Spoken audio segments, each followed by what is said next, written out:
Gonna take a weird thumbnail picture. Always takes a weird thumbnail picture. Always takes a weird thumbnail picture. Every time. It's gonna do it again, isn't it? It's gonna do it again. Does it every time. Small dog, what are you doing, dude? I've got the ball. I've got the small dog's ball. Publishing to YouTube. Hopefully it didn't take like a super weird thumbnail picture, because that wouldn't be fun. That wouldn't be enjoyable if it did. I'm a little late, but that's alright, because I'm here. A little late, but I'm here. I do apologize. Always apologize. I do apologize. I'm a little late.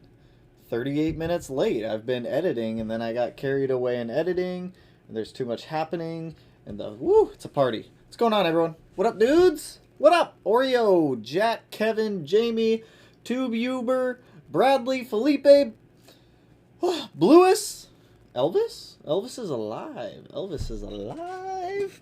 Yo, what's going on, dudes? What is going on? I apologize for being a little bit late. I got caught up in editing tomorrow's video. I'm still not done with it, so after the stream, I gotta go finish editing that. But it's all right. It's all right. I gotta expand this chat box a little bit because I can't see all the comments. I mean, if you guys got questions, we'll jump right in. I see some questions. Have you ever ran stage 2 tune with front mount intercooler? It's not gonna work. Don't do it. Your car will not be happy. Intercoolers are not meant to be ran with OTS tunes. Sup, dude? I love your Civic Si. When did I get a Civic Si? Did you buy me a Civic Si, Jay? Are you gifting me a car? Because I'll take it. I could use another daily. Why not? If you're giving away Civic Si's, let me get one. Hey, man. Legacy GTB starts to jerk when boosting over 0.5 kg. Any tips? Not an RPM thing. What is 0.5 kg? Kilograms? Isn't kg kilograms? Car jerks when boosting over.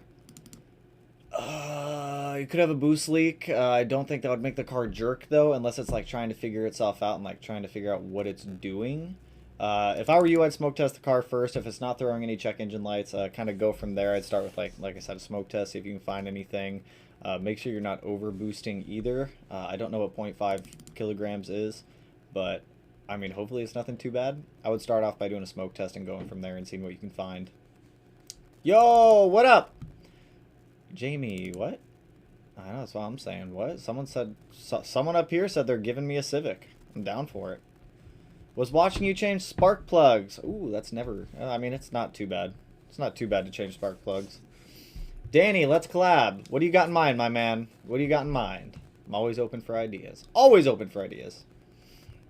What do you think is better, downpipe or straight? I'm not quite sure what you mean by that one. A downpipe is the pipe that comes off the turbo, connects to the mid pipe. A straight pipe is typically referred to as just essentially a straight pipe coming out, no cats, no mufflers or anything like that. A downpipe with like a catted cat back, I'm always down for. Well, not catted, but I mean cats will help with boost creep. I wouldn't do it unless you're external wastegate. That's gonna be my answer to that one.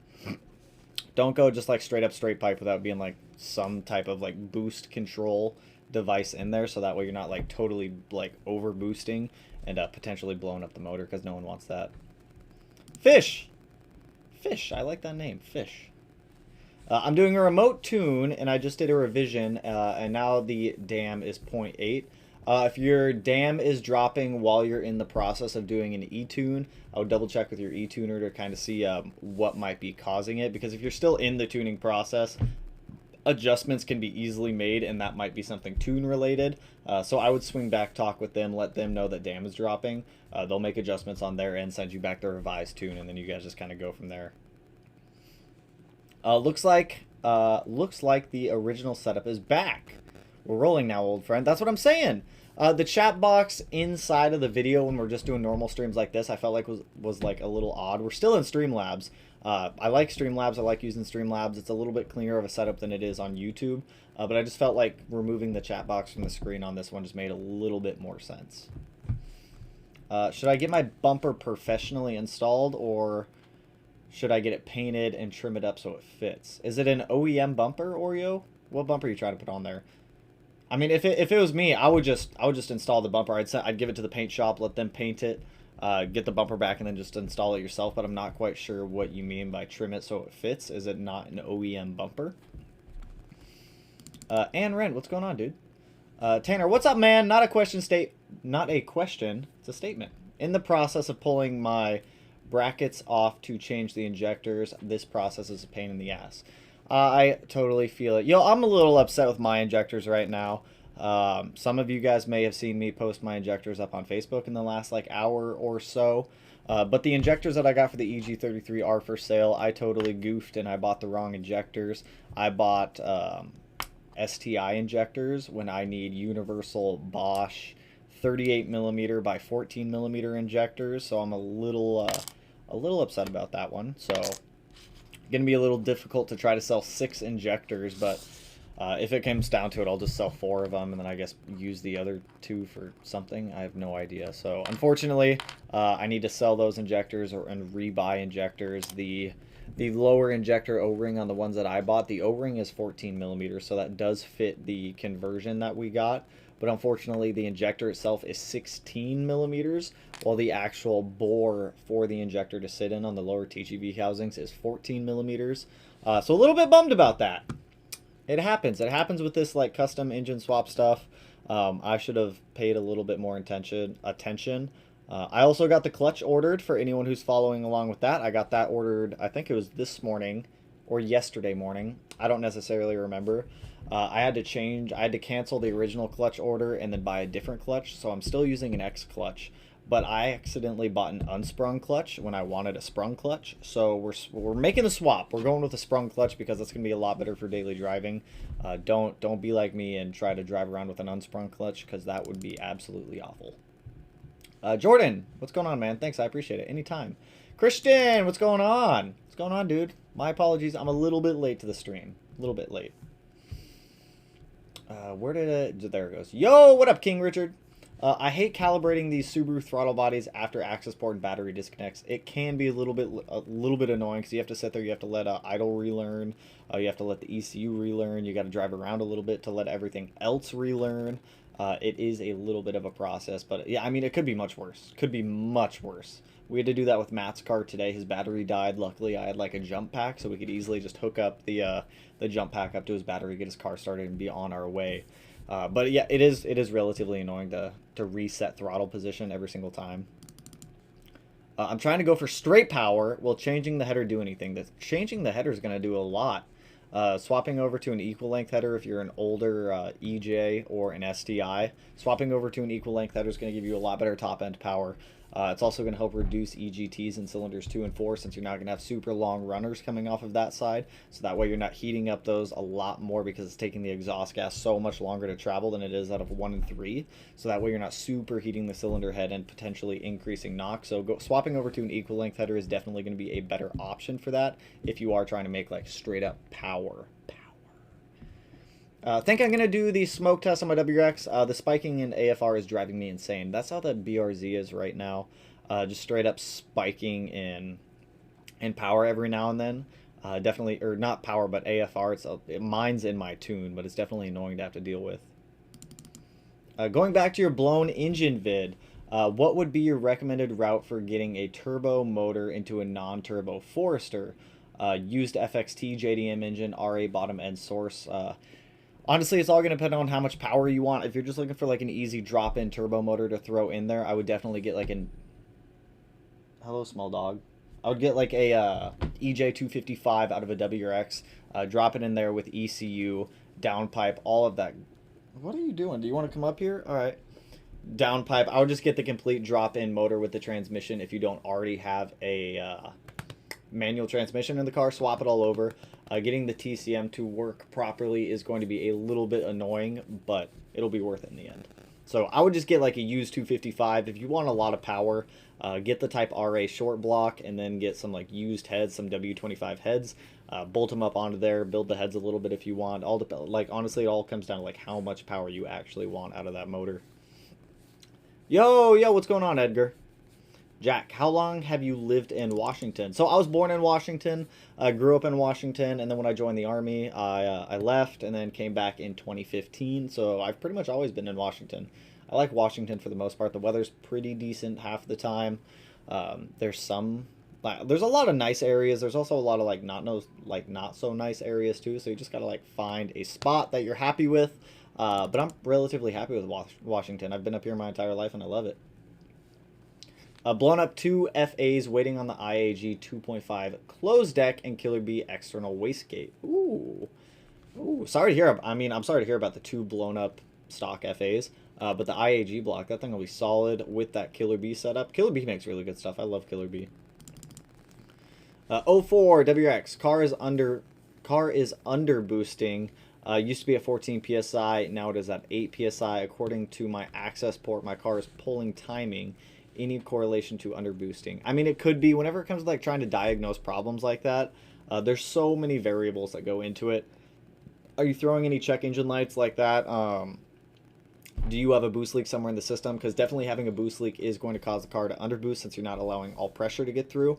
But you would definitely notice, because that sounds like it would have to be a pretty big boost leak if that was the cause, which it would throw off like your idle completely. Your car wouldn't want to idle. It wouldn't want to run right. But there's a lot that can be the problem, but the car pulling timing could be a correlation to it underboosting, depending on what the issue might actually be. Oreo. Oh, it's a various bumper. If I were you, I would install the bumper, get it trimmed and fitted to how you want it on the car. After it's like all trimmed up and like good to go, drop it off at paint, pick it up from paint, install it yourself, and then you should be good to go at that point. I wouldn't try to trim up the bumper after paint or anything like that. So just like fit it to the car. What are you doing, dude? Fit it to the car prior, then get it painted, then get it like actually installed. Small dog, what are you doing? Thank you. Thank you so much. I appreciate it. I appreciate it, dude. Thank you. Catted or catless J-pipe on an FA20WRX. Also, your videos are awesome. Always cool to watch. Always appreciate it, Germs. Depends. If you are running a catless J-pipe, you do run the risk of overboosting a little bit. My recommendation is always going to be catted unless you are external wastegate. If you are externally gated, having a catless J-pipe or a catless downpipe is no problem, because that external wastegate is definitely going to help mitigate all of the boost creep potential that's going to be happening. But I'm assuming since it's more or less you're just getting a J-pipe on the car, you're probably internal wastegate still, so I would definitely go with a catted J-pipe for that setup. Dude, do you want down? What are you doing? You just needy right now? That's fine. That's fine. Instructions say trim them up. The big issue is it's a super tight fit. Well, if it's a super tight fit, I don't think you need to trim anything on the bumper then. But I mean, if I would install the bumper, I would see like what areas need to be cleaned up a little bit, kind of clean those areas up, then get it painted, then get it thrown back on the car. But that Various bumper, that's an expensive bumper though, so I do feel the struggle with not wanting to trim it or cut it. So dam changing doesn't necessarily mean my engine is trashed, thank God.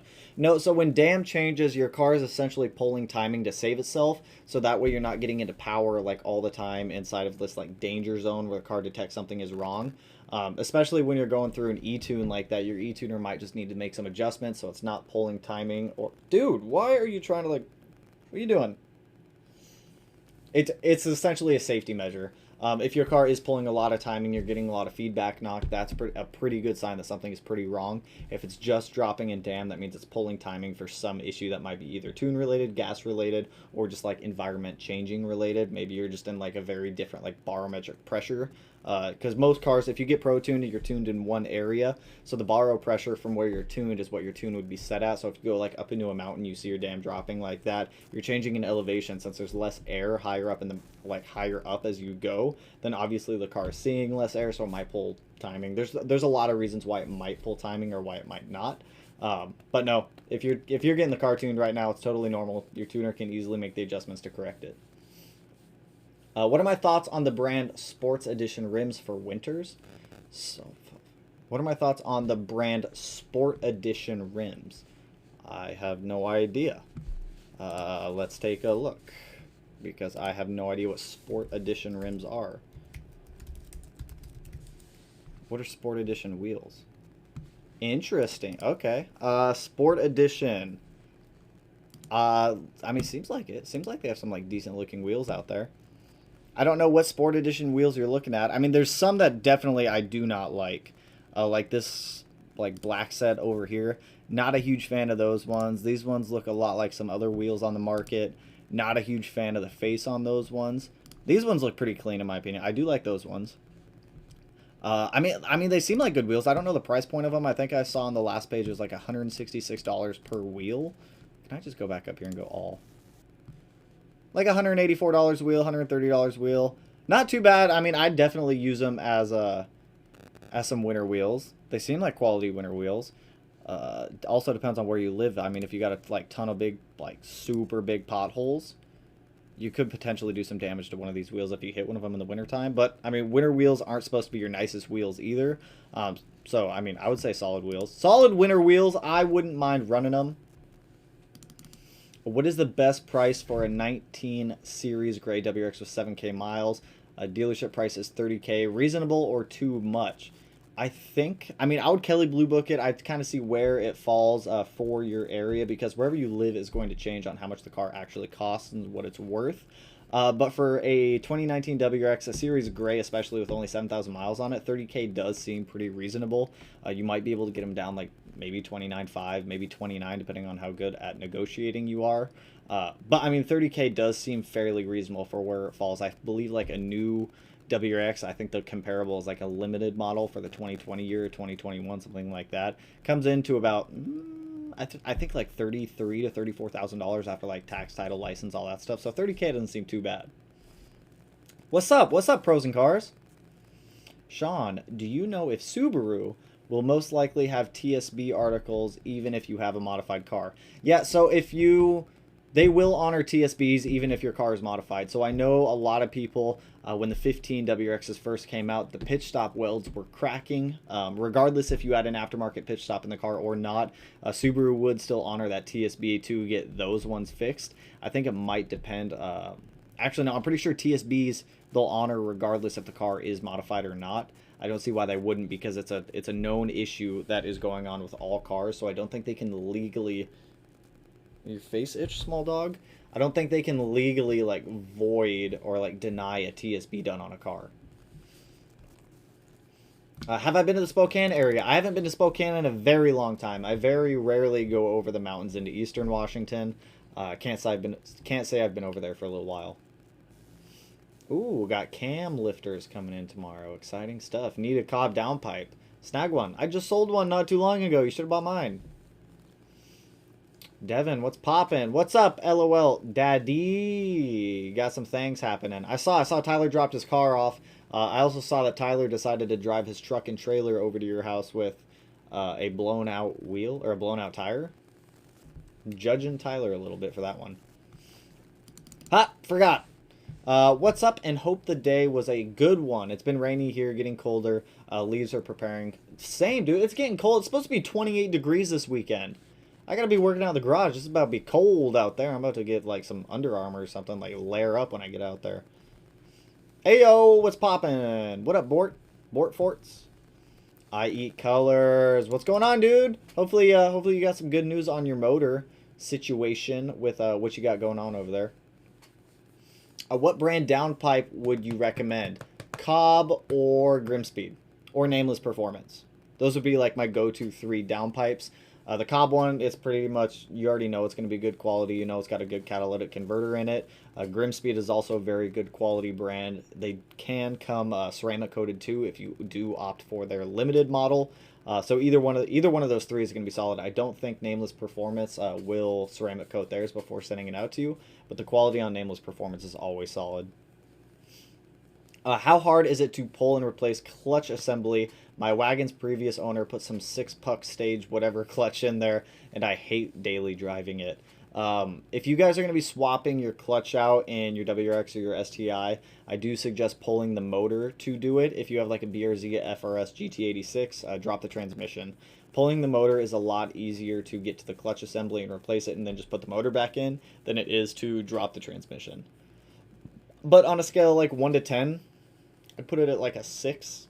You could get it done in a day. If you had a buddy come over, you guys could definitely get it done in a day.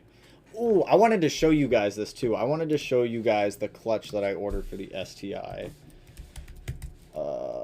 Twin disc STI. This thing is gnarly. Which one is it? Where are you? It looks like that one, but it's definitely not. It's that one. This thing is nuts looking. So this is the clutch assembly that we're going to be using in the STI. It's an X clutch made out in Australia. Look at that. Of course I can't zoom in on it. Command zoom. Kinda. Look at the clutch alignment tool. They CNC their clutch alignment tool. It's gonna be nuts. I'm super stoked to get this thing in and actually get it bolted up to the motor and get it thrown back in the car, because that thing is like a work of art. That is a beautiful looking clutch assembly. It is a twin disc. It is sprung. Like I said earlier in the video, I did accidentally order an unsprung clutch to begin with, but this is the one that we are going to be swapping over to in the STI. It's weird. It converts it from, I believe, pull to push or push to pull. I don't remember off the top of my head, but should be a solid clutch when we get it in the car. It should be really good for daily driving too. From what all like the reviews I saw, everyone was saying it's a solid clutch. But going back to your question, pull the engine. It's a lot easier to pull the engine to get to the clutch than it is to drop the transmission. Can I run an EGR delete tune without the EGR delete? What? Can I run an So you want to use the EGR delete tune without actually deleting the EGR? I would not do that. I would not do that. It's going to change values in your ECU that probably shouldn't be changed since you are still running the EGR. So I would highly advise against that. Oh, meanwhile, it arrived. Nice. What's up, Doggo? I know you'll see this late. Yeah, I know. I get through comments slowly. Doggo's like running around right now. I don't even know. Where did he go? Oh, he's under the desk. Oh, he disappears. YouTube dropped the ball and didn't notify me of this. App is broken, I swear. I think YouTube's app is broken. Or I think YouTube... Yeah, I don't know. YouTube isn't happy with me or something right now. I have no idea why. How far would you push an EJ257 from a Type RA or 2019 STI on stock internals? Wheel horsepower wise, what do you think? So I've seen people making around 550 wheel horsepower on the like STI Type RA block. If it were me, I would be totally fine pushing a Type RA block to around like 500 wheel horsepower, seeing how comfortable it is at that point for a couple months. If the engine and the motor still, or if the motor feels comfortable and it still like seems healthy, I would do a compression test. I would do a leak down test. I would make sure that everything is solid on that. Maybe turn it up to about 550 wheel horsepower. There have been a lot of people out there making 550 wheel on the STI Type RA short block. So I would start out at 500 wheel horsepower and then kind of like inch it up from there. Yeah, Pro, mine was super late as well. That's weird. I don't know why YouTube's doing that. I have an EJ257 and a 2003 WX that doesn't have the AVCS wiring for the timing. Should I use the old cams that don't adjust? I don't know if you can just use the old cams or if you have to use the old head.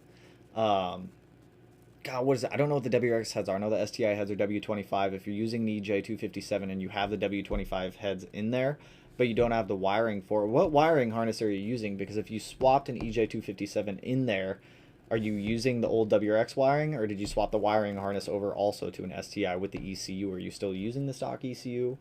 I would try to wire in the AVCS to get it to work. If you can't get the AVCS to work, I would take measurements off of both cams, make sure that the cams are changeable. You can swap them over. If they are, I don't see why you couldn't use the older cams without AVCS, assuming that they bolt up and they're not going to like smack the buckets, or they're not going to smack the valve cover or anything like that. So just make sure your clearances are good and measurements kind of match up between the two cams. If they are, I don't see why you can't do it. I'm sure people have done it in the past on hybrid builds. I will see what the body shop says. Do it! Yeah, I VW lived in Washington my whole life, and I love it. Some places have kind of gone downhill, but still love it here. There's a lot, unfortunately, there's a lot of places that have gone downhill. We were up in Seattle Saturday night for like this weird like car cruise thing that we got like totally lost on, and it was kind of a waste of time. But I mean, just driving through Seattle, like Seattle has gone like so downhill. I do not suggest, like, if anyone came to Washington for like any family or like visiting or anything like that. I wouldn't suggest anyone go to Seattle. Like, it is such a garbage heap right now. It is. Ugh.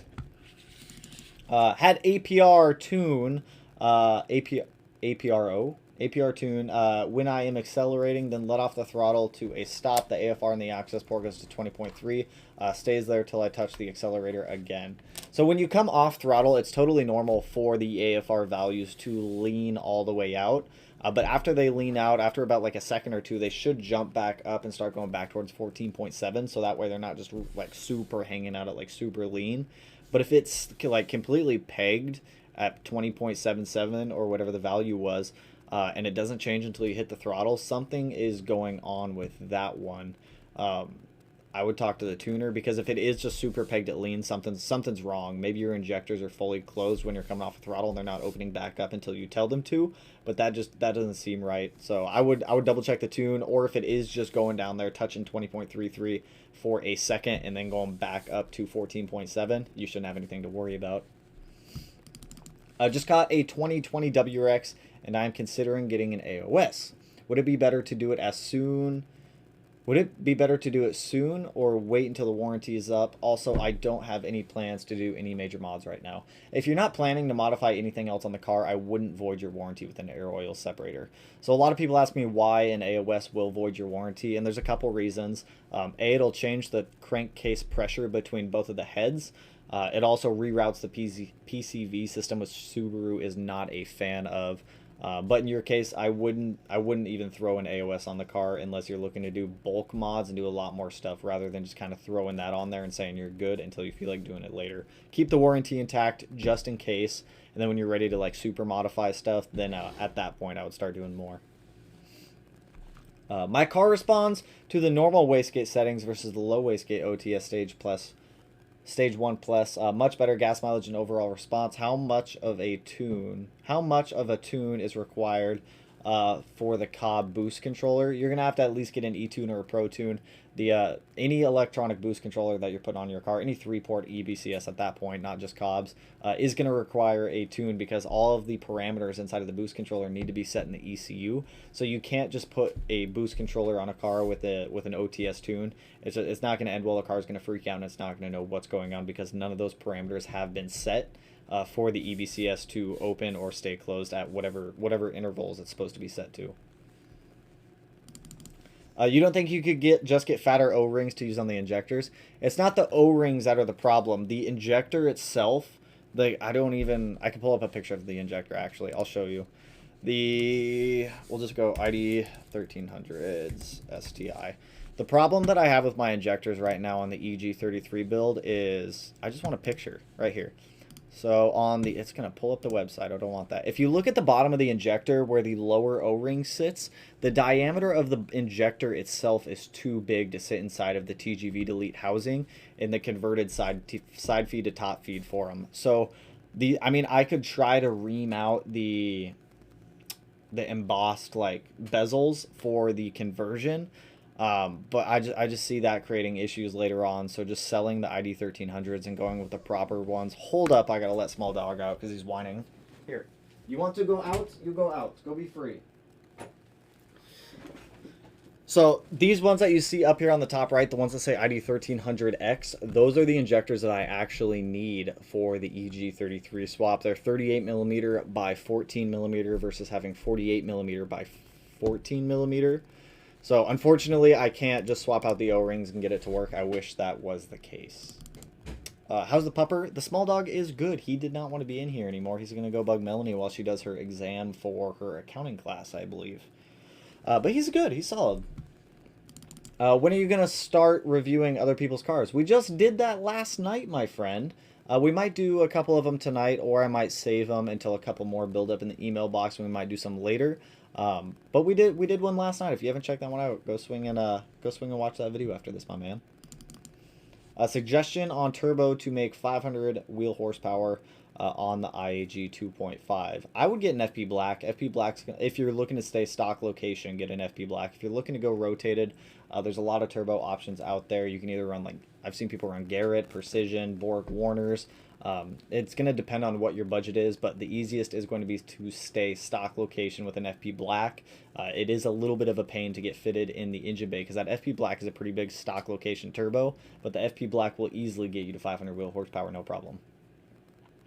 Recently bought a 14WX that has an AEM intake, doesn't have a tune. Can I use a Cobb OTS tune?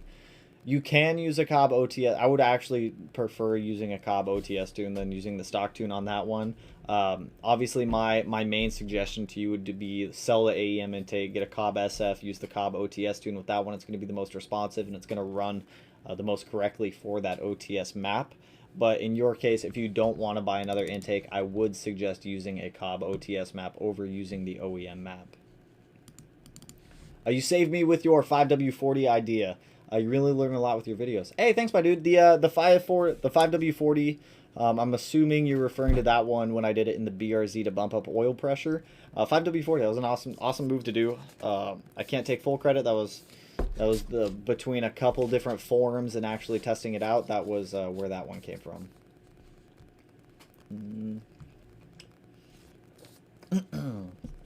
Lord, what's going on? Yeah, I saw the live bubble when scrolling through. LOL, I just threw an NVIDIA R400 catback on my 2015 WRX. Ooh. Much louder, but not the classic rumble I'm used to from my old 2007. Next up for me will be an intake and probably a Cobb access port. That is the way to go. Do the access port before the intake, though. Don't do the intake and then the access port because your car will not be happy running an intake without a proper tune on it. But that NVIDIA R400, that's a solid exhaust to use. If anyone hasn't ran an NVIDIA R400 before, that is the way to go. What up? What up? What up? Ooh, we got 3 of them. I got a question. Do you need a tune for the AOS or 4th cylinder cooling mod 2020 WRX? So if you have a 15 plus WRX, you do not need a cylinder 4 cooling mod. The cooling system in the new FA20 WRX is far superior than it is in the EJ series, so you do not need a cylinder 4 cooling mod. For the AOS question, the only AOS that you need a tune for is going to be IAG's competition series, and that's because it vents all the PCV gases into the atmosphere rather than plumbing it back into the intake manifold. So no tune is needed for any air oil separator except for the IAG competition series. The Badfly 404, am I your uncle? Do you want me to be your uncle? This could be some weird roleplay. This could get weird. I like to get weird, my dude. You want to get weird? We can get weird. Can you give a better explanation on what dam is, and if it changes, what could it mean? Since my dam changed, I'm worried I trashed my car. Just because your dam changes doesn't mean you trashed your car. What it is, it's called a dynamic advanced multiplier. It's essentially a global adjustment to your timing. So if your car sees something wrong, it's going to pull timing to save itself, because as you increase or advance timing, that's typically when you start to make more power. So when your car starts pulling timing, it's retarding itself back, so that way it's not allowing you to make that power. It's kind of putting itself in more of it's not a limp mode, but it's a safer mode, a safe mode essentially. So just because your dam is dropping doesn't mean your motor's bad. It just means that something in the tune is causing it to drop the timing, so that way it's not as advanced as it was. So it's pretty much pulling itself back, saving itself. It's a safety measure. Just think of dam as a safety measure. Hello from Tacoma. What's going on? See Elswick? Not too far out. Jeremy, I believe he did a previous video on it, and he said not required for an AOS. Correct. Only AOS that needs a tune is the competition series. What do you think of the new front end on the BRZ? I don't really care for it myself. Did they come out with another new front end? Was it the 2021 BRZ front end? Is it this? That looks like an aftermarket bumper. It's that one. I believe this is the one you're talking about. The one that looks like a Supra? Not a huge fan.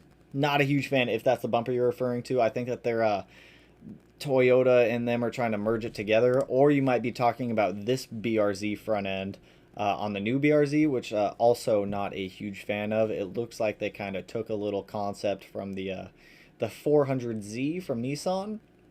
Regardless, not a fan of either of these. That one looks too much like a Supra, and that one, I prefer my BRZ's front end. I'm just going to say that. Hello, man. How's life treating you? I'm busy. I'm always super busy, but I'm definitely enjoying every single day. So it's pretty good. Hope life is good for you too. Cryptic Exo? I believe I got that one right. Yo, what's going on? What's up, Pyro? 2017 WX. This weekend, I'm flushing my brake fluid, putting on new rotors, and painting the calipers. Any tips or insight that I should know before doing any of these? Never done rotors before. So, as you do, did you say new pads? You did not say new pads. So if you're going to be reusing the pads, it's totally fine as long as you have life left in them. When you go to recompress the piston inside of the caliper, make sure you crack open your brake reservoir just a little bit. It's only ever happened to me one time, but it was enough for me to open that brake reservoir every single time after it. But when I was recompressing the pistons, I was never relieving the pressure on the brake pedal and letting brake fluid flow back in. So what happened is I over pressurized my master cylinder, or my brake reservoir, and I shot the cap off and completely destroyed it. So crack the cap a little bit just to let some air escape as you're pushing those pistons back in, or just make sure you're hitting that brake pedal in between each side that you're doing, just so you're not building up excessive pressure in that reservoir and shooting caps off like I did, because I can tell you now, it's not fun. That was not a fun thing to have to deal with. What's up, Frank? What's going on, dude? I ordered a Clutchmaster 725 series twin disc solid clutch. How much am I gonna hate my life cars a daily? You're gonna hate your life. So I originally ordered a solid face clutch. No springs. It was unsprung. All solid face discs, I believe, are unsprung, and you have to like slip the clutch a little bit, especially like a twin disc. Matt and I were talking about this today. He was explaining it a little bit better to me, but trying to daily drive an unsprung twin disc clutch, it seems awful. From everything I read online to everything like all my friends told me who've done it in the past, seems absolutely awful to do. That's why I immediately canceled my order on the full face twin disc unsprung clutch, and I ordered the sprung version, just because I do want to be able to daily the STI every now and then after its engine swap. So I would highly suggest either returning it or learning how to drive with an unsprung clutch, a twin disc unsprung clutch, a little bit. Go out to a parking lot and practice a little bit, because it is going to be entirely different than any single disc sprung clutch that you've driven. Do you have a front cross member for installing a front sway bar? Do you have to drop? No, you do not have to drop the front cross member to install a front sway bar. You can definitely fanoodle it in there. I've fanoodled it in there. I have a video showing you guys how to install a front sway bar on a V8 chassis. But no, you do not have to drop the front cross member. That would be absolutely awful to have to drop a cross member just to install a sway bar. What's going on, Jack? I'm also running the stock wiring harness, stock ECU. Stock wiring harness from the Bug-Eye or the stock wiring harness from the EJ257? A little confused on that one. But same thing I talked about earlier. If you can't swap them over, just make sure you take all measurements off the cams, make sure they're the same, make sure lobe size isn't too big, and you're not going to be demolishing the buckets or the valve cover, because I have seen that happen before. I have a 2005 WX for $2,000 on 178,000 miles. Good deal. We were actually looking at these earlier. That is actually a really good deal. I was looking locally for some like GD chassis just for the hell of it, just to see like are there even any more out there, because Matt and I were talking about this, and it seems like VA chassis have completely overtaken like the roads. Like we think that more VA chassis WXs and STIs were made than GC, GF, GD, and GR were ever made combined. So I think VA chassis are completely taking it over. So I was looking up some GDs. All like 2005 WXs I were seeing were going for like $6,000 to $7,000 with relatively the same mileage. So $2,000 for that, pretty good deal. Yo, what up, Fox? It's normal for your car to go full lean when off throttle. 100%. We talked about this one a little bit ago. The injector's off. It will not try to do this unless you get a burble tune. I have a 14 WX with an AEM intake. Can I run a Cobb? We talked about that one, Austin. I'm pretty sure that was you that asked that one earlier. Pretty sure, but we did talk about that one. Yes, I love when you're live. I told you I told you guys I'm gonna be doing a lot more live streams. I enjoy interacting and hanging out with you guys. Aaron, hey, geez, can we like double click this? There we go. Hey, what's up? Quick question. Hopefully it's not a stupid one. No question is stupid. The only stupid question is the unasked question. I'm looking to upgrade my front and rear brakes on my 2017 Toyota 86. Will there be any issues to my differential? You should not have any issues to your differential at all. I did, if you swing back on the channel, you can see when we did it to the BRZ, we swapped the front and rear rotors out to, are you talking about like rotors, pads, lines? Are you talking about like calipers also? Either way, it's not going to cause any damage to your differential. I'm going to be swapping to a Willwood setup at some point in the future for the calipers. But if you're just doing like pads, rotors, lines, brake fluid, that kind of stuff, no damage will come to your car at all. Pinky promise. You never know. You never know. No, it wouldn't mess with it. Kind of weird question. Why do you think it would? See, everyone's here to learn, my dudes. Everyone's here to learn. Sometimes people don't know. That is what I had assumed, but wanted to double check to make sure going to a tuner at this time isn't an option. I totally feel it. I got my super secret build plan right up, ready to share with 100 people or so next time you do car reviews. Perfect! I love it. Have I ever ripped over Highway 20? Where is Highway 20? I don't know where Highway 20 is. Highway 20. Is that in Washington? Maps. Where is Highway 20? Report a problem on Highway 20. Where is this? Screen share. How do I zoom out on this map? There it is, like way down there. Where is Highway 20? Oh, that looks like it's down. Oh no, that's up north. I have never ripped it on Highway 20 before, but looks like a nice road up here. There's a dam up here, Diablo Dam or something like that I'd like to check out at some point. I just lost Highway 20. It's somewhere up here. But no, I have not ripped it on Highway 20 before. What size wheel and tire do I have on the STI? On the STI, they are 18 by 9.5 plus 38 work emotion D9Rs. The fronts have a, was it 12 millimeter spacer just to be able to clear the Brimbos. The tires are a 245 35/18 on the STI. Nothing much. How are you? Pretty good.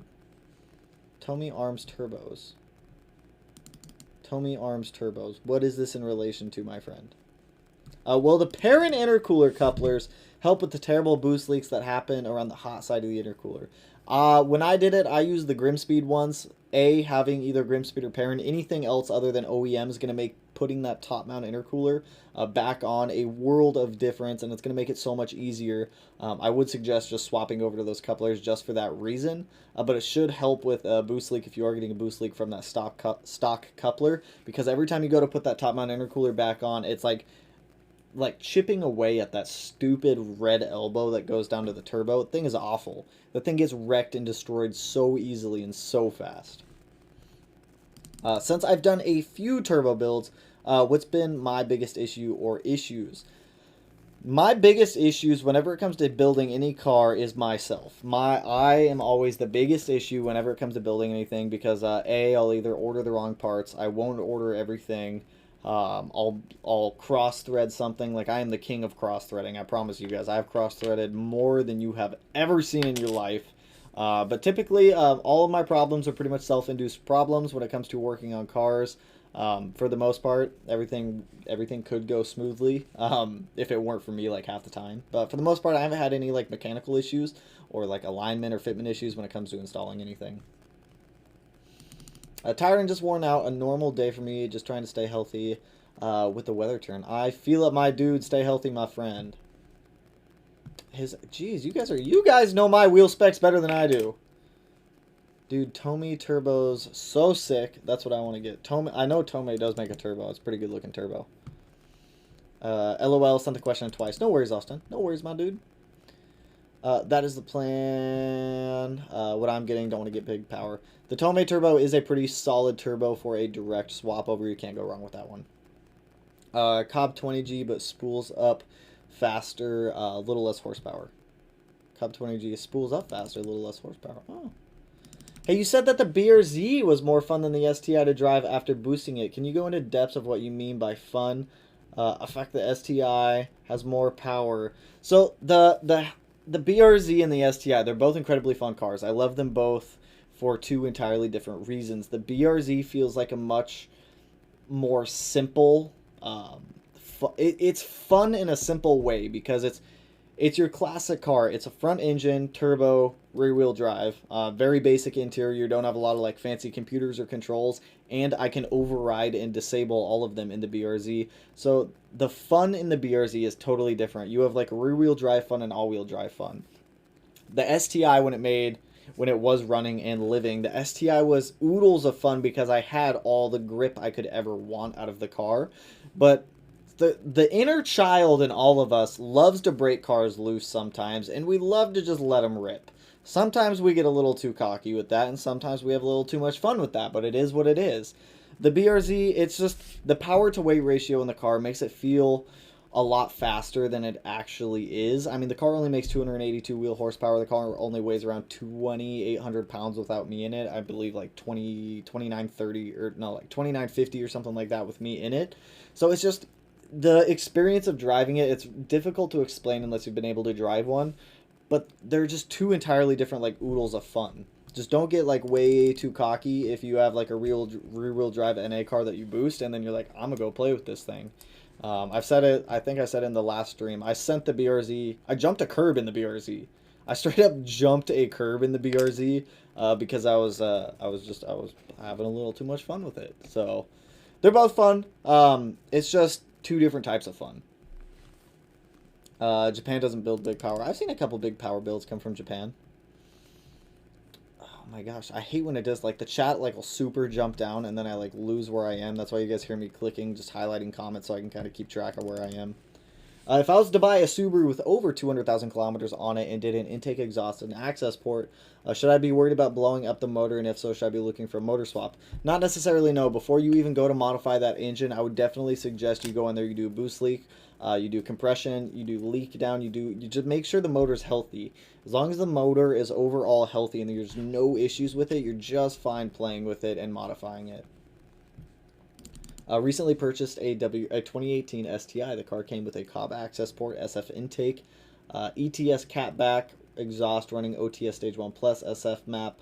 Will the car be okay? So you've got access port, SF intake, ETS catback. You're totally fine running those. As long as you're on that Stage 1 Plus map like you said you were, should be solid, my man. Enjoying the channel, great content. 2 questions. Any update on the SRT4? So no update on the SRT4 yet. That is Matt's car. He's going through and he has like some other personal stuff he's taking care of first. So there's not a lot of focus on the SRT4. As time goes on and we do get parts in for the SRT4, I will definitely continue to make videos on the SRT4 when we have content for it. But as time progresses, I will definitely get those videos out. And can I recommend any good drives in the Pacific Northwest? I'm new here. I drive a 10th gen Civic Si.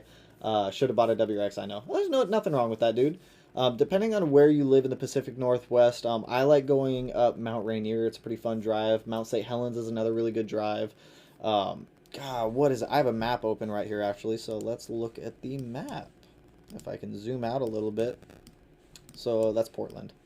So I am up here in this area.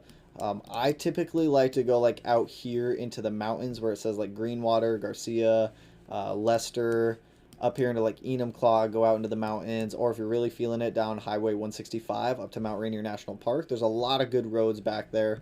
If you're down on the other side where you're down by like Morton area, you can come up, go through Ashford, and then hit Mount Rainier also. But Mount Rainier, Mount St. Helens are really good drives for anyone up in the Pacific Northwest. I know Mount Baker is down in Oregon. I've driven Mount Baker a couple times. It's another really fun mountain to go drive. But regardless, I mean, they're all super fun. Just be a little bit careful since you are front wheel drive and it can get a little icy and snowy up there in the wintertime. Just don't want to see you slide off the road or anything like that. My 2002 should have come with an HKS blow-off valve. Came with an HKS blow-off valve. Don't know if I should go back to stock. What do you think? If the car is stock and you're still on a stock tune, I would take off that HKS blow-off valve. I would put on either a stock bypass valve or an aftermarket bypass valve. MAF cars in general don't like it. Some engines and ECUs are a little more tolerant of blow-off valves than other ones. If the car seems to be running all right, you should be good to leave it on there if you want to. If you notice like the car dies when you're coming to a stop, air fuel ratio leans out a little more than it should, I would definitely pull off that blow-off valve and throw on a bypass valve. If not stock, then any other aftermarket one, whatever you can get your hands on. Back roads over straight line driving all day. I agree. I love back roads. Love it. Don't need big power for taking turns. Very true. Very true. Blow-off valves are bad for math-based cars. 100% agree with that one. I have tested it. My car hated it. Recently purchased a used... We hit your question, my dude. We hit it. I won't use an atmospheric blow-off valve. Always a recirculating. Yes. If you're math-based, stick with fully recirculating. If you're speed density, you're just fine going to a atmospheric. Army Guy 919, what's up? What's up, my dude? I personally cannot stand the sound of air intake. Gives it a high turbo noise. Hello from Sacramento, California. What's going on, dude? Is anyone else delayed like 15 minutes? I don't think it's delayed like 15 minutes. I hope it's not delayed like 15 minutes. Really bad delay. I will continue to try to fix this really bad delay. I think all those BRZs are not official. I guess we'll see in a few weeks. Very true. I know Subaru did like a release of the updated BRZ front end at the big Subaru gathering down in California a couple weeks ago. I didn't see too many clear pictures of that one though. Subscribers Garage? Dude, we got plenty of time. We might do 1 or 2 cars tonight, my man. I like fog lights and the option for added cooling stuffs like an oil cooler and side mount oil cooler. Not a bad idea also to utilize those if you want to pull the fog lights out. I personally like my fog lights. I like keeping my fog lights in there. Just got the Fortune Auto 500s with 10K springs installed. Freaking love them so much. Thank you for turning me onto these coils. Anytime. I love the Fortune Auto coilovers. The Fortune Auto ones are the best ones I've had. Arguably, I probably would never use another set. How much would it cost to resurface cylinder heads? Planning to use my old heads for IAG blocks.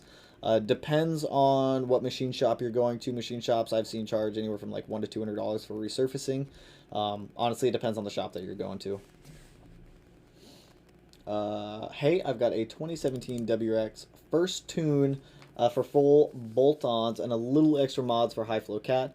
My questions: I'm burning oil and I've come across the parent turbo sump restrictor. What do you think about it? I do think it helps. I've seen people use it before with solid improvements over swapping out from the stock setup. I would definitely suggest swapping over to that if you are burning some oil. Honestly, if making close to stock power gets a stock clutch, it's such a burden to bear and you feel like traffic is moving way faster than true. Very true. Best color WRX is series if best color WRX if the series gray is gone. DGM 100%. I love DGM cars. You can't go wrong with DGM. What AOS would you suggest for the twin turbo EJ208? Love the videos. Hey, anytime, my dude. If you're, I would run a catch can setup on that one. To be honest.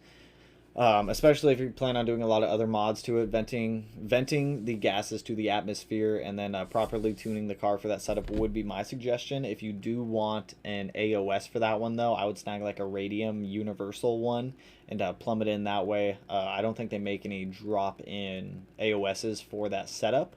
So I would definitely look into like a universal radium setup, get that installed in the car, or run like a catch can setup and just vent it to the atmosphere.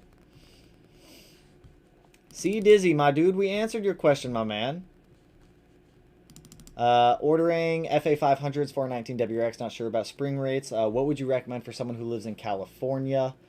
Rough, bumpy roads, looking for a stiff ride while still daily driver compatible. You should be totally fine with the stock spring rates. I believe they're like 7K, 8K, I believe. You can adjust the dampening on the coilovers to kind of find a safe, find a comfortable spot of where you like driving the car. So just the stock spring rates should be plenty fine for what you're trying to do. Can I make some merch in a 3X? I have that size added to the board. We're probably not going to be doing another merch drop for a month to a month and a half or so. But when I do get some more in, I will definitely get some bigger sizes past just standard XL. Because I think that's all I did last time, was small, medium, large, and extra large. Oh my gosh, dude, every time it jumps. Should I get a performance snow tire or stick with all seasons? I would have Pirelli P0 all seasons. Depends on how much snow and ice you're getting, to be honest. Some all-season tires do okay in the snow. The Continental Extreme Contacts like I run on the BRZ and the STI are pretty decent in the snow. but depending on how much snow and ice you get is going to end up like dictating that one. If you get snow like year round, I would probably get some like dedicated winter tires. Not year round, but like season round, I would get some dedicated winter tires. If it's maybe some snow here and there, you should be fine with all seasons as long as you're driving all right and you're not getting too crazy with the car. Bro, check your radiant pump assembly. Had a failure today on the fuel line between the fuel pump and the bulkhead AN fitting. I will definitely get that checked. I mean, I can't check any of it right now. What exactly was the failure? Because I don't have any fuel in the car or any power ran in the car or any fuses for the fuel setup, so I can't really check it. But had a failure today on the fuel line between the fuel pump and the bulkhead AN fitting. Interesting. What was the failure? I'll definitely check it because I don't want to be starving the car of fuel. That would be very bad. But I will definitely check that one out. Reason the BRZ was more fun because the STI he drove was a VA. If it was a GD, he would have loved it more. I do really miss my GD. I absolutely love my GD STI all of my GDs. I've had multiple. I loved all those cars a ton. They gave just such a raw driving feel in comparison to like my VA chassis or my GR chassis when I had those ones. What's up? What up, Steven? Need some more thumbs up. That's what I'm saying. Smash that like button. Smash it. Dude, skip my comment. I did not skip your comment, CDZ. I answered your comment, my friend.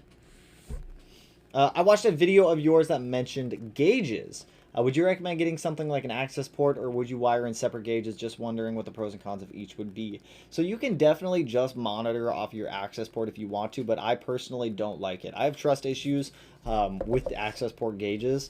Because if you think about it, the signal has to go from the sensor to the ECU, be transmitted, then be put on the display of the access port. There's nothing wrong with that, but they also don't give you direct feedback as in like a hardwired gauge would be. So for example, your air-fuel ratio gauge on your access port, that monitors upstream AFRs pre-turbo and not post-turbo. So it's pulling the air-fuel ratio off the header versus pulling it off of the downpipe.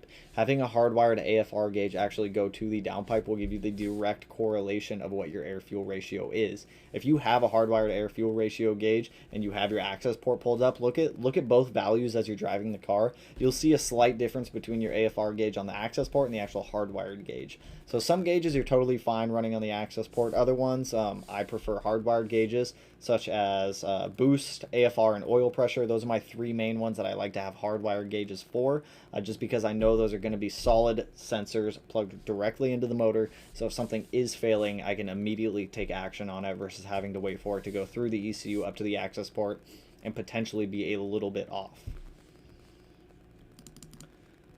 See, I answered your comment, my dude. Hey, I'm looking for an 18 STI with 7K miles for 33K. What do you think? Or an 18 STI with 24K miles for 31,000. Honestly, if it were me, I'd probably get the 18 STI with 24,000 miles for 31K. But that one does have 7,000 miles on it versus... Hey, appreciate the subscription. Hey, honestly, I'd probably get the 30... I don't know. It's a big jump in mileage, though. I'd get the 7K mileage car for 2K more. I'm gonna finalize on that one. That's a big mileage difference between those 7, 14, 20. What was that? Like 3 times mileage? I know. Sorry, brand new owner and new to the scene. He's one of the... Hey, any time, dude. Don't worry. As I've seen a couple of comments get repeated here and there, so don't even worry about it, my man.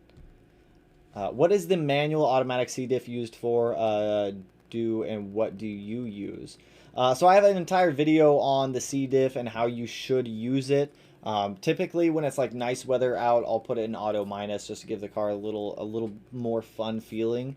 But I've got an entire video breaking that one down, so I would swing through, watch that one.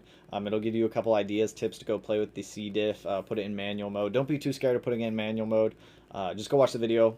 It'll tell you everything you need to know about the C-diff. Man, if you ever come to the east side of the state, Highway 20 is a must. It's top 10 mountain road in the country. I will definitely check it out. I will definitely have to check it out then if I'm over there. Tips for unseizing coilovers. Throw them away. Throw them in the garbage. Every time I've tried to fix seized coilovers, it's just nothing ever happens. I had a set of BC BR coilovers where 2 of them were seized. No matter what I did, I could not get them to unseize. I used torches. I used like a can of PB Blaster. I've used vice grips, like crazy wrench setups to try to get them unseized. And I've never been able to unseize coilovers. Depending on how far it seized, maybe a lot of PB Blaster, a lot of heat, and really wrench on them to hopefully be able to get them free. The VR4 has SMIC and still returns the fog light. Well, that's kind of cool. That's kind of neat. Merch comment again. Yes, I will get some. Hey, been watching you for a year now. Love your videos. I have an 04 WRX hatch. It's a Cobb Stage 1, everything stock. What do you think would be a good first aftermarket part? Ooh, boy, are you going to love tomorrow's video, my man. So if you already have an... trying to pick up this ball. If you already have an access port and it's already Stage 1 and everything is stock, first thing I would get is an intake for that car. After that, get a downpipe or a catback, or you could get the catback before the intake. Tomorrow's video will honestly walk you through all of that, but your next good first part I would suggest is an intake or a downpipe, depending on what your budget is. I daily drive my STI and wanted your opinion. Bags or coilovers, I don't plan to do much. Power upgrades, more towards suspension and handling. If you want something that's really good at handling, get coilovers. If you want something that can handle well, bags will handle well, but you have to do a lot of supporting mods to be able to get the bags to handle well. When I had the bags on the STI, I didn't have any, so just like anything else, you need supporting mods. When I just straight up threw the bags on my STI, when we were on bags, I didn't know that I needed all of these supporting mods to get the car to actually handle well. The car felt extremely boaty, and to be honest, when I first put the bags on there, it probably made the car feel worse. You're definitely going to have to go and do some like suspension and chassis bracing, sway bars, end links, lower control arms, all of this other stuff if you want bags. My suggestion is if you want something that handles exceptionally well, get coilovers. If you want something that can handle well with some good supporting mods for the suspension, you can get bags. Bags are also fun. I enjoyed my bags when I had them. But for more handling purposes, coilovers. If I get a JDM 20K WRX, would an access port work on it with the Cobb OTS tune? No. Cobb does not support JDM cars or JDM ECUs, so unfortunately the access port would not function with that ECU setup. I sent you a message on IG. I will definitely check it out. Consider it smashed. That's what I'm talking about. Thumbs up. That's what I'm talking about, you guys. Woo-shmishing? Woo-shmishing. I like it. Army guy, Jerry Walker. I live in the SFA area, running FA 500s, 10K springs. Good stiff ride and comfortable depending on dampening settings. It's all about dampening, my friends. All about dampening. Tips for dealing with piston slap without spending a ton of money. There's no cheap way to deal with piston slap, unfortunately. Built motors, you'll get a little bit of piston slap, but if you're on a stock motor and you're getting some piston slap, keep an eye on it over time. It could potentially get worse. It might just stay exactly where it's at, but there's no real cheap way to deal with piston slap, unfortunately. It might be a dumb question, but does a short throw shifter void anything? Yes, unfortunately it does. Short throw shifter. So when it comes to your warranty, you've got multiple aspects of your warranty. You've got like the powertrain, the drivetrain, brakes, suspension. You have all these like subcategories of your warranty. So adding a short shifter that is not the OEM option will void your drivetrain warranty, unfortunately. Some dealers might be cool with it. Other dealers might throw a fit. If you have any questions, I would run it by your dealership and get something in writing via like an email or something. So that way, if something unfortunately were to happen in some like crazy instance, you at least have it in writing. But for the most part, you're not going to experience a lot of drivetrain failures. Aside from like some of the older VA WRXs with the FA20, where they had some throwout bearing issues. Would you consider a Cobb access port with intake and using the Cobb tuner reliable? To an extent, I'm going to say the OTS tune from Cobb with their intake is more... I'm going to say it's as reliable as the stock OTS tune from Subaru. Keep in mind, like when you buy any car, it comes with an OTS tune. They all come with the exact same tune from the manufacturer. So, I mean, as long as you're using the correct parts for that OTS tune, you should be fine for the most part. Bro, I know I'm early, but I can't wait for that first track day. That's what I'm saying. I just can't wait to get the STI started. That's like my next thing is get it started. One step at a time though. 4 hatch boys. Hatch boys. Get in AOS. Cooper, send in your car to the subscriber garage. I want to see it. Do it! Thanks, bro. You think the Cobb downpipe is worth it? Seems pretty pricey. Unfortunately, all downpipes are pretty pricey. Most downpipes that you're going to be buying are catted downpipes. The catalytic converter is what's going to be the most expensive part of the downpipe. Once you start getting outside of catted downpipes and you go to catless downpipes, once your external wastegate, you'll see a huge decrease in the price of downpipes. But I do think it's worth it. It is a solid downpipe. It is the exact same one that I ran. How's it going, my dude? What's going on, Miyu? How you doing? I'm looking into getting a blob eye or bug eye STI. I live in Texas. What would be a fair price for a decent one? So unfortunately, the bug eye STI never came to the United States, so you would be looking at a blob eye STI. But depending on mileage, you can pick up a blob eye STI anywhere from like $12,000 to $25,000, depending on the mileage of it, the condition of it. There's a big variance in them there. I saw a blob eye with like 40,000 original miles, clean title, sell for like $24,000 a couple weeks ago. I've also seen blob eyes with like 150,000 miles sell for like $8,000. So there's definitely a huge variance in price would be for that chassis, and it's all going to depend on mileage. Any experience with boost creep? I know about boost creep. I know what causes boost creep, but what are you looking for at a boost creep? Will an aftermarket clutch blow my engine warranty? Not your engine warranty, but it will void your drivetrain warranty. Why are you not watching the Dodgers game? Dude, I'm not a big sports person. I don't really watch a lot of sports stuff. Never really been into sports too much. It's just not my thing. Sup, dog? What's up, Josie? What up? I recently told you about my IAG Stage 2 Tough Block, and how happy I was with 300 wheel horsepower. Just today, I was in a head-to-head race against a G37, and the car ended up pulling 9 degrees of timing. Jesus! Jesus! I would double-check tune, make sure you're not throwing any check engine lights. I would also talk to your tuner. If this was at watt, there might be some adjustments they can make in the tune. But I would definitely talk to your tuner with that one if it's pulling timing that much. Hey Tanner, when you did your AEM gauges, did you have to buy the SMY adapters to fit in them? No. So the SMY adapters are the SMY gauge cluster is 52 millimeters. The gauges that I bought were 52 millimeters. If you're buying a 60 millimeter gauge cluster with 52 millimeter gauges, then you're going to need a reducer. That's what I had to do in the BRZ for the vent gauge for the oil pressure sensor, or the oil pressure gauge, is get a reducer. But the SMY cluster for the VA, or for my STI, came 52 millimeters, so I didn't need to get any reducers or anything like that. I got a stage 1 upgrade and using off the shelf. Feels like I'm holding back some horses. Should I get a real Pro Tune? 100% get a real Pro Tune. You'll notice a huge difference between an OTS tune and an actual Pro Tune. Yeah, man, sounds good. Also, if you or anyone you know has a 18 plus front bumper, I've got a spare set of Subi Speed DRL bezels collecting dust, looking to just give them away. Look at that, Jerry. Jerry's awesome dude. He's got some spare bezels laying around if anyone has a 18 plus. I don't know anyone who has an 18 plus that's looking for them. But hey, maybe Jerry can help someone out in here. I have no idea. Now I have smoke coming out of my tailpipe on startup. I'm going to be devastated, as I just rebuilt the engine 3 months ago. It could be, depending on what color the smoke is, it could just be condensation also building up in your exhaust. If you have a lot of condensation building up, obviously you're going to have like white smoke coming out the back. It's not going to be smoke, but it might look like smoke. Might not be anything to worry about. Could be something to worry about.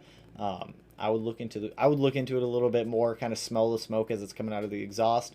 That should give you an indicator of what the smoke actually might be. Could be fuel, could be too rich on startup or something like that when it's just starting and you're getting a lot of unburnt fuel coming out of there. Could be oil if it's a little bit blue and it smells a little oily. If it doesn't smell like anything, it's probably just moisture at that point and you might be okay. I am in Oregon. Do you ever make your way to Surgeline tuning in Tigard? Yeah, Surgeline tuned my my STI before we pulled the motor on it. Chris down there is a super awesome tuner. He's one of the only ones that I will trust to tune my cars if it's using Access Tuner. Unfortunately, they don't use Access Tuner, so they're not going to be tuning the STI with the new motor going into it. So, but if anyone is up here in the Pacific Northwest and looking for someone to tune their WRX or STI, Surgeline is incredibly awesome. I've gotten 2 tuning videos there, both of them of the STI. One of them when it was just like first getting like built when I first started the channel up. And then the second one was when we did like the turbo E85 and all that stuff. And Chris is super awesome. Anthony, good evening, bro. As always, thanks for everything. Anytime, my dude, I am here to kick it with you guys and hang out. Always down to hang out. If I was to get an New Zealand new WRX, would the Cobb access port work on it? Also, I would get a Pro Tune. I don't think that Cobb supports New Zealand. Cobb tuning support countries, maybe? I don't know if they do New Zealand. I think they do Australia. Oh, jeez. We'll just pull one of them up. We'll see. Oh, my goodness, Cobb, your website. Oh, it's low 0% APR until October 31st through Affirm. We'll just use my car as an example. We'll see, because I'm not entirely sure if they do support New Zealand or not. So we will see what countries they actually support. What? I only have the options between a WRX or a Forester? That's fine. We'll do WRX. That's fine. Looks like they do USDM, which I believe is just North America and Australia. I don't know if New Zealand falls in the category of Australia. I would contact Cobb on that one and see what they have to say. I don't know if New Zealand falls into like kind of that realm for that one. I would definitely check it out with them and just shoot them an email and see if they can give you any information on that one. See, every time I go to scroll down on the chat, it like jumps down. Loved the flocking vid. Thanks, my dude. Think I'm going to try it on my 03 Volkswagen GTI. Ooh, do it. My neighbor was actually talking about doing it on his Volkswagen bus. He's got, I think it's like an old 60s bus or something like that. Super cool, older bus. He was talking about doing it. They come in a lot of colors too, so he seemed pretty excited too when he saw that one. I'm planning on buying a WRX STI. I'm a college student, and I commute to college and drive 1 hour a week. Twice a week. Should I get a Blaubai or a Hawkeye? I'm thinking about spending no more than $12K cash. If you want my personal bias, I'm going to say get a Hawkeye because I like the Hawkeye the best out of all GD chassis. But I do love me a solid Blaubai too. So I would say whatever you can find within your budget and under about 120,000 miles or under 100,000 miles would even be better. Would be my suggestion. But I mean, if someone put a Hawkeye and a Blaubai in front of me and they were like, pick one, I would just flip a coin at that point. But I mean, I've always been a little more impartial to Hawkeyes. I've had 3 of them. But I've always wanted a Blaubai. I haven't had a Blaubai yet. I have a 2012 WRX with catless turbo back. NVIDIA Q300 in stock airbox. Was told not to upgrade to Cobb air intake because my turbo is stock and the car would suffer from boost creep. Who told you that? That's a lie. The catless downpipe is what's going to make your car suffer from boost creep, not the intake. So the reason why you don't want a catless downpipe when you're still internally wastegated is the internal wastegate diameter of the hole inside of the turbo is only so big. You can only force so much air through there, and when it becomes overwhelmed or overworked, the rest of the air has to go somewhere. So it goes back through and it spins up the turbo a little bit faster, causing a spike in boost, which is essentially your boost creep. So an intake is not going to cause your car to boost creep, but a catless downpipe definitely will. Besides COD, what other games you playing? I've been playing Among Us here and there in my free time on my phone. Play Forza every now and then. I tried out the new COD beta for Cold War. So far, I'm not a huge fan of it. I mean, we'll see what happens. I don't even know if I'm going to get that one. But right now, Among Us and Forza are the other ones that I've been playing. Vincent, ayo! Kermex, what's up? What's poppin'? Chris is the man. He informed me all about boost creep. Chris is the man. That's what I'm saying. Is the Cobb Eco Tune reliable? I've never used it because I've never really cared about economy tunes in my cars. I just never use them. For the most part, I would assume that it's safe because it doesn't. I believe it just keeps your boost levels super low and doesn't just dump fuel in there. I haven't seen any real answers, but how long does it take to normally take for a throttle to return to normal or learn itself? For me, in the past, whenever it comes to doing it, maybe about 45 minutes of driving kind of gets the throttle back to where it needs to, or about 20 to 25 miles. Do a little bit of city driving, do a little bit of freeway driving, so that way the throttle has a wide area to be able to relearn itself in. But that should get the throttle back to relearned values, so that way it's not jumping around everywhere. And and the ECU can recalibrate it pretty quick. Raphael, hello! I didn't mean to skip over your comment, my dude. How do you avoid boost creep? Good question. The way to avoid boost creep is to swap over to... Well, if you have a catted downpipe, it's really going to help mitigate the amount of boost creep that you're going to be seeing. But if you want to run a catless downpipe, the only way to really eliminate boost creep is to have an external wastegate. 38mm or 48mm is going to be the go-to, because the internal wastegate hole can only be so big. Having an external wastegate increases the diameter of the hole of the wastegate in general, so it's allowed to dump out a lot more exhaust when the turbo hits its maximum threshold, so that way it's not over boosting. I'm looking for an 11 to 14 WRX. What mileage should I look for? Recently I've been looking around 80K after the timing belt and water pump have been done. So the water pump and the timing belt water pump doesn't get done till after 90 to 100,000 miles. So if you're looking at ones that are around 80K, you're going to have to do that water pump and timing belt in that interval of like 90 to 100,000. That's typically when Subaru says it needs to be done. If dealers are saying that they did it sub 90K miles, definitely get the paperwork on that maintenance, because that is an expensive maintenance to get done if you're not doing it yourself. But as for mileage, I mean, I would look in the range of like 70 to 90,000. And then if you are buying one that's at that 90,000 interval, see if you can get some money knocked off of it to be able to get that water belt and timing pump. Water belt? That water belt? Why did I just say water belt? Timing belt and water pump done. Jesus, I don't even know what I'm saying.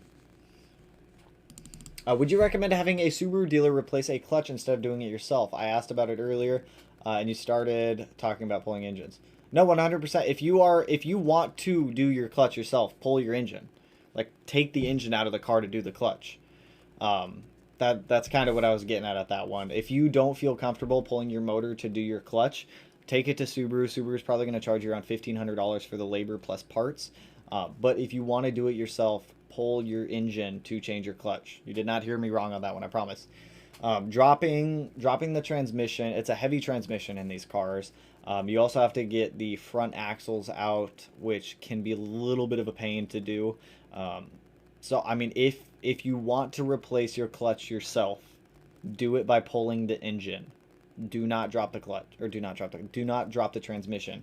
If you don't feel comfortable, I mean, you can drop the transmission if you want to, but it's a lot more work. If you don't feel comfortable pulling your motor to change your clutch, I would suggest taking it to Subaru and having them do it, or a third-party mechanic who you trust. So, pulling engines, I did that intentionally. Pull your engine if you want to change your clutch. I'm on a budget, just saying. I totally feel it. That's why I'm saying look for around the like 70 to 90K mileage. That would be my suggestion. If you're getting one that's at that 90K mileage, try to get some money knocked off for that timing belt and water pump service. That's how I got the access port, 0% interest for select. That's what I'm saying. I use Affirm and PayPal all the time. PayPal credit and Affirm. I haven't used Affirm. I use PayPal credit for big purchases. Like, I ain't got like tons of money laying around where I can just order like expensive stuff. I pay that stuff off. I pay off turbos. I don't buy them outright. Alright, guys and gals. Hopefully got to go. Love the videos and live streams. Till the next one. Peace out, Army guy. Hey, what's up, bro? Quick question. I'm going to do transmission differential fluid change soon. Are they the same fluid? Because I was thinking of using mutual gear fluid. I don't know what your car is. But yes, I use 7590 in my transmission and differentials. No problem with either of them. If you have a CVT, then obviously you're going to need a different transmission fluid. But you have no problem if it is like an STI or a WRX. You have no problem to use the 7590. I use it in mine and have great results. I use it in the BRZ also, in the transmission and the rear diff. As a new WRX owner, what are some common problems to prepare for? What WRX do you have? If you have an FA20 WRX, if it's an early model FA20 WRX, the only issues you really have to worry about are the failing pitch stop welds, which Subaru has a TSB out for, and early signs of throwout bearing wear. For some reason, the OEM throwout bearings like to die relatively quick. Outside of that, the FA20s are pretty solid. Make sure that you are walnut blasting the valves though, because since it is direct injection, you don't have fuel washing over the valves to clean the valves. So you are going to have to go in there and do the either a walnut blasting service or a slow induction service at Subaru, where they introduce a chemical into the system and it goes in there and it cleans off the valves for you. If you're an older WRX, there's not really too much to worry about. Just take care of the car and you should be fine. Unless you have like an 08 to 10 WRX. Then take really good care of those cars because those ones like to spin bearings. How reliable are Hawkeyes? As long as you keep up with service, etc. I've seen Hawkeyes go up to 500,000 miles. Like, they're reliable as long as you take care of them. But that's with any Subaru. As long as you take care of any Subaru, they're reliable and they're going to last you a very long time. I mean, the only car that I killed was my 08 STI, and that was my own fault. But my Hawkeyes, never had any issues with my Hawkeyes at all. Thoughts on Evos? I love Evos. I love Evos a lot, actually. There's one Evo that I'd love to have, and it's expensive. And I know what you guys are going to say about MRs, but I love Evo 9s. I would love to have an Evo 9. A white one. That one. That would be my dream Evo 9 right there. What are they, like 06 to 07 Evo 9 MRs? That would be the... If I were to get an Evo, it would at least be an Evo 9. But I love them. I love Evos. I don't like the newer Evos. I don't like the Evo 10s. I'm not a huge fan of the 4B11 in those ones. If I were to get one, it would have to be a 4G63 and at least an Evo 9. The Evo 8s aren't bad.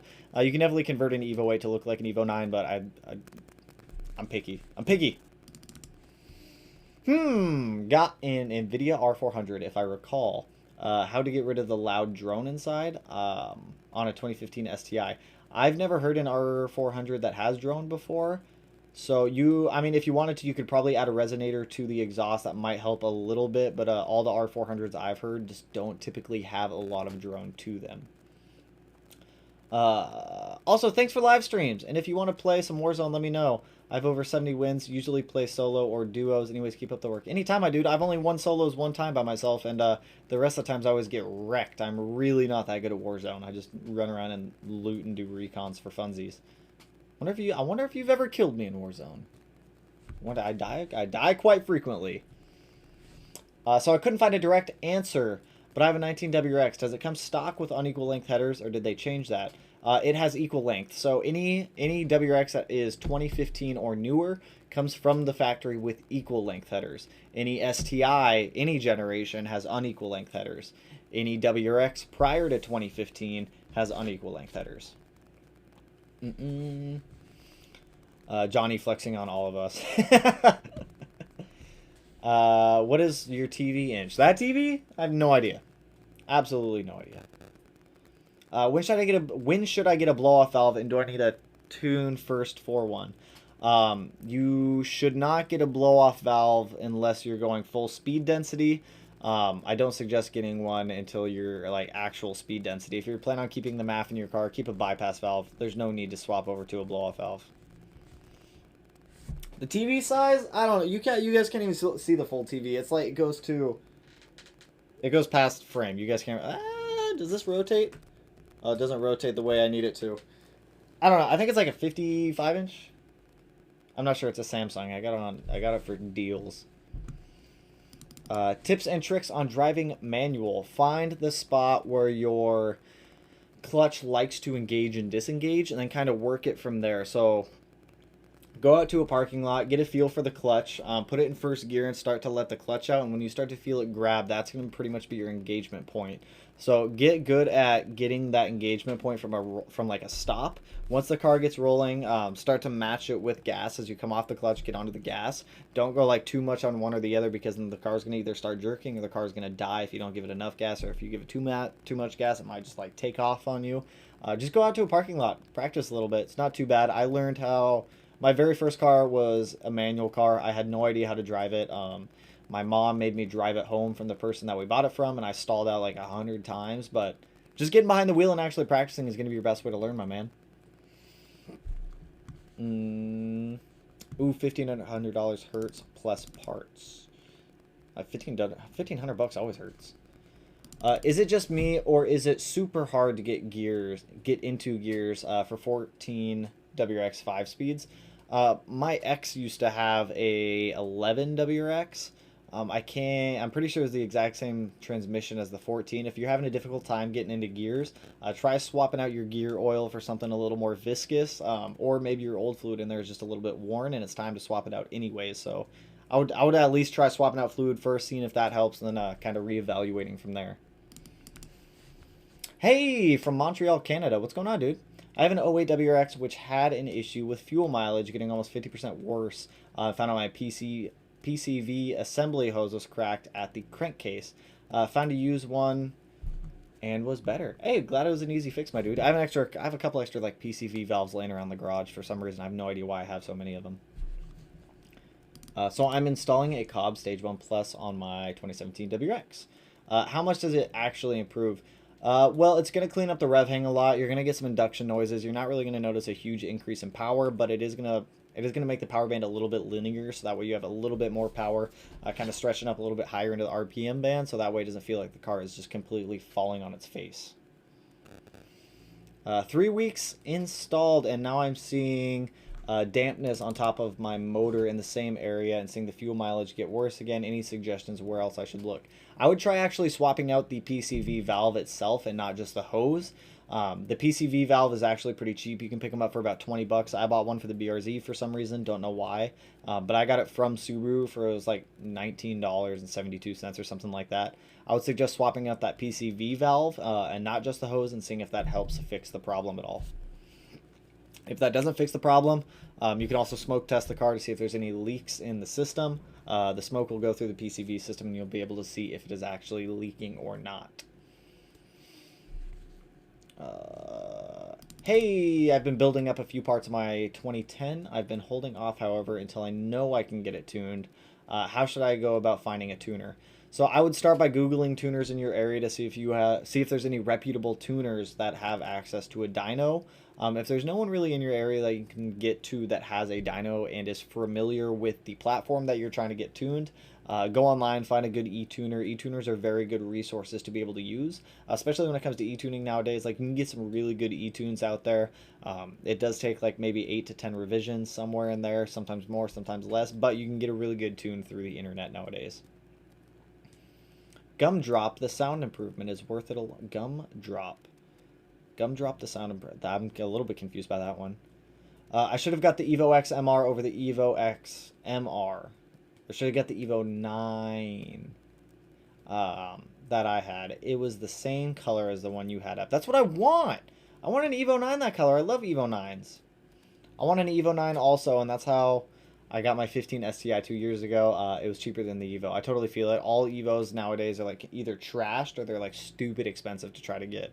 I'd love to get an Evo 9. I mean, Evos just look good. They're good looking cars. They'd definitely be fun. They definitely make power a lot easier than Subarus do. Like, I'll be the first to admit that. Like, I love Subarus to death. Don't get me wrong, but I love Evos also. I've never had an Evo. I've always wanted an Evo, but they look so good. Like, how can you not love a good Evo?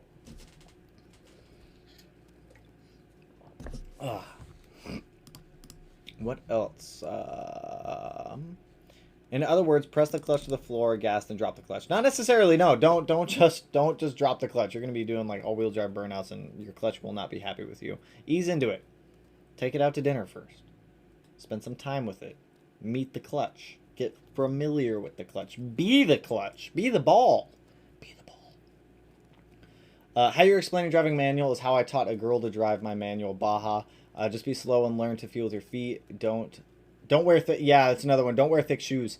There's some shoes that I just can't. I mean, I can drive in like all the shoes I have, but whenever I'm like going to the gym or something like that, and I put on my Nike free runs and I go to drive the car, there's definitely a difference in pedal feel between my Converse that I wear on a daily basis and like thick-soled Nikes. What do you think of the new Hummer GMC electric truck? I don't know. New electric Hummer. What is this? Is this it? 2020 GMC Hummer EV. What? It looks like a weird spaceship-y. I mean, I can see where it kind of resembles a Hummer on the front end of it. I don't know. I'm not a huge fan of EV vehicles, though. I mean, EV like a Tesla P100D would like put anyone in its place, but I don't know. It looks futuristic. I would never buy one, but it looks kind of cool. Looks kind of neat though. Is it possible to change a JDM's ECU for a USDM so it can be tuned? I think it is possible. I do believe you need a patch harness or a patch cable to be able to use a different ECU. It also depends on the motor because some JDM motors are different than USDM motors. So if you're trying to put a USDM ECU with a JDM motor, sometimes they don't communicate well and you're going to have a lot of issues. But with a patch cable, you might be able to get away with it. I would look on Naziok to see if people have done it before, and if they have, what patch cables they've used or what ECU engine combos they've used also.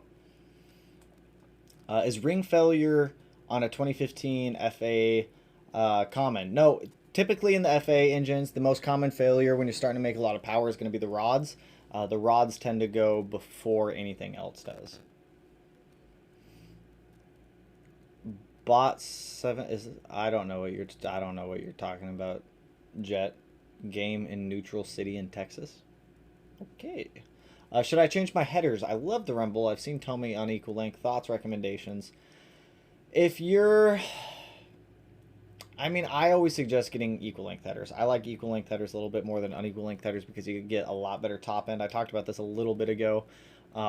If you truly just want the rumble, stick with some like Tomei unequal length headers. If you want a little bit more power, you want to lower your EGTs a little bit, swapping over to an equal length setup is going to be a little bit better than sticking with that unequal length setup will be. Jason, dumb way to treat your car. What did I miss? What did I miss? Oh, no, I see. The PCV valve, not the usual metal one. It is plastic green one, which is weird, and I have been struggling to find any info on these. I'm not quite sure what The PCV valve, not the usual metal one. It's a green plastic one, which is I haven't seen those ones before. I would pull it out. You could try cleaning it also. That might make a difference in it. Maybe it's not fully sealing anymore and the ball inside of it and the ball and spring combo have just kind of worn out over time. You might be able to clean it. If not, I would try replacing it in general. I haven't seen a weird plastic green one before though. So what causes my dam to go off? 0.875 usually. Then I just get the normal negative 1.41 feedback knock once in a while, but why would my dam be going off? Dam can be going off for a lot of reasons. Bad fuel, something in the tune isn't going right. Maybe you're on an OTS tune. The OTS tune isn't communicating with the ECU right. Maybe you're changing altitudes. You're driving up a mountain and you were tuned at sea level. The difference in altitude and air pressure is going to make a difference, and your dam might be pulling timing. If your dam is pulling timing, it's not always a bad thing. It's kind of just a safety measure that the car is going into to make sure it's not blowing itself up or killing itself. So it's not always a bad thing. But if it is that, I don't know if you're Pro tuned or OTS tuned. If it's an OTS tune, it might just be the OTS tune not communicating well with your ECU. If it's a Pro tune, it's always a good idea to contact your tuner if it is a persistent issue and it doesn't go away.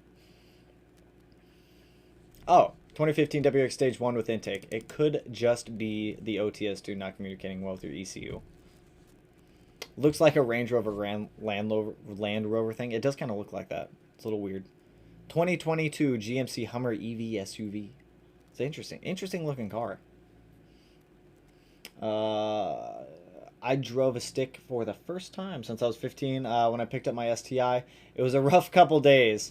It is a little bit of a rough couple days when you're starting to learn how to drive a manual. I've burned out a couple clutches in the past before, as you guys saw on the STI, but that was because we were making way too much power, not because I was riding the clutch all the time. Driving barefoot feels weird. It does feel weird. I've done it before. I'm not a huge fan of doing that. 1,000 horsepower and 11,500 foot-pounds of torque on that thing. The Hummer is pretty badass specs. Damn, I was not expecting that. That thing would drag so many cars on a drag strip. I'm assuming it's a heavy car. It's got to be super heavy, but it would be fun. That thing would definitely be fun. If you have a 2015 plus WX, don't put unequal length header on your car. I agree. I talked about that one a little bit earlier. Good to know. Thanks for the tip. All right, we're going to go through these last three. I own a 2015 STI Stage 2 with 59K on it. I have all the parts for Stage 3 plus TGV Deluxe, pairing equal length header, and yet to install dyno tune or in-car while driving tune. I would definitely get a dyno tune on that one. You got a lot of parts going in on that car. Strapping it down to a dyno is going to give you the best results for the tune that you're getting, because they're going to be able to run through all of the RPM cycles versus doing a street tune where you kind of get limited to what you can and can't do on the road. So I would definitely do that one on a dyno. Are unequal lengths actually bad for your engine, though? They actually are. They can be bad for your engine. So because you have two longer runners on two of the exhaust ports on the header, it gives the exhaust a lot more time to heat up on that side, which increases the temperature of the header on those two runners, which in turn transmits that heat up into the cylinder head, which can increase knock. So you're putting a lot more heat into the cylinder head than you actually need to be. So it can be a little bit damaging over time, but it's nothing like super detrimental right away. You're going to get worse power but gas mileage and ruin your turbo spool up. Very true on the FA20 WRX. All right, you guys, I am hopping off. I still have to finish editing tomorrow's video, get it uploaded, get the thumbnail knocked out, and all that good stuff. So it's a good 90 minutes of streaming and whatnot, hanging out with you guys, kicking it. I do appreciate everyone swinging through the stream tonight. I hope everyone has a solid Wednesday tomorrow, and we will definitely be doing some more of these streams later this week. Got a lot more stuff. It's fun hanging out with you guys. So, hope you guys have a solid night, and I will catch you in the next one. Peace out, homies.